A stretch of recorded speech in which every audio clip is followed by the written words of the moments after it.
Sir, आपसे अगला question है, बाबा जी के प्रति जो भक्ति और जो श्रद्धा है वो किस प्रकार पैदा हुई, कब इसकी शुरुआत हुई?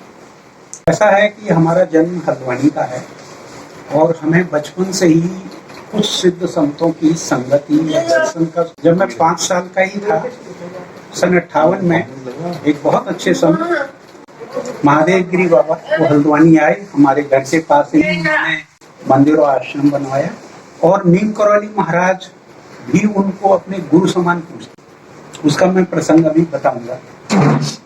तो हमें बचपन से पारिवारिक पृष्ठभूमि से ही संतों के प्रति निष्ठा का संस्कार मिला।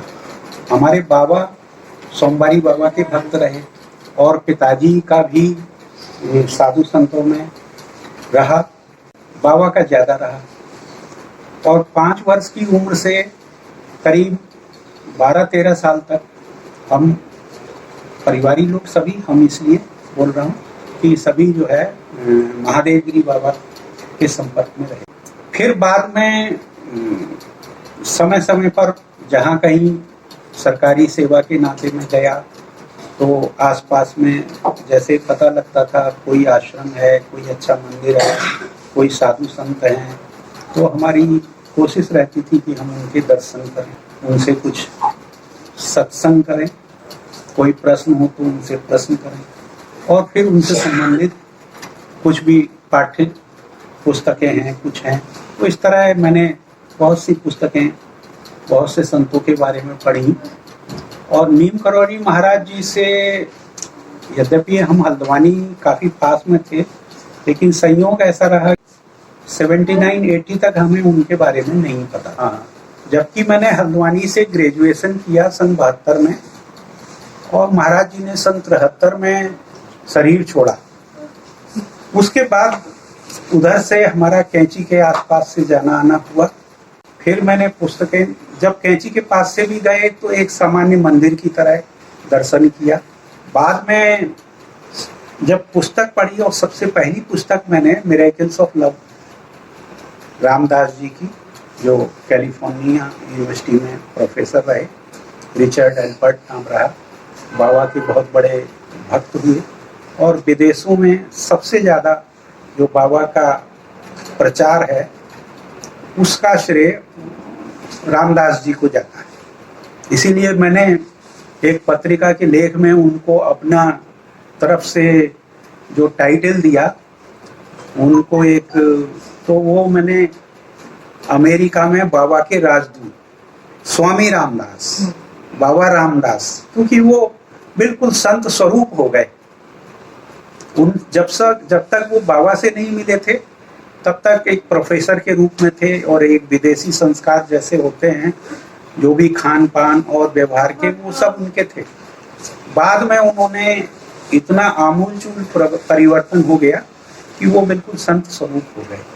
तो इस प्रकार हमारा पारिवारिक परिवेश भी ऐसा रहा। हाँ, एक बात वो जो मैंने अभी जिक्र किया महादेव गिरी बाबा का, तो वो मैं बताना चाहूँगा कि एक बार महादेव गिरी बाबा, वो बात होगी लगभग 62-63 की, वो बीमार हुए, उन्हें पेट में कुछ समस्या हुई। उनके भक्तों ने उनको रेम्स से हॉस्पिटल नैनीताल में एडमिट कराया। डॉक्टर्स ने चेकअप किया और कहा कि आपका ऑपरेशन होगा पेट का। लेकिन वो अगले दिन सुबह 5-6 बजे ही अपना सामान उठा के अस्पताल से नैना देवी मंदिर आ गए और वहाँ नैना देवी मंदिर ट्रस्ट के लोगों को और भक्तों को बुला के कहा कि यहाँ देवी भागवत होगी कथा। 7 दिन का उन्होंने आयोजन रखा। हॉस्पिटल से वापस चले आए, कोई ऑपरेशन नहीं कराया।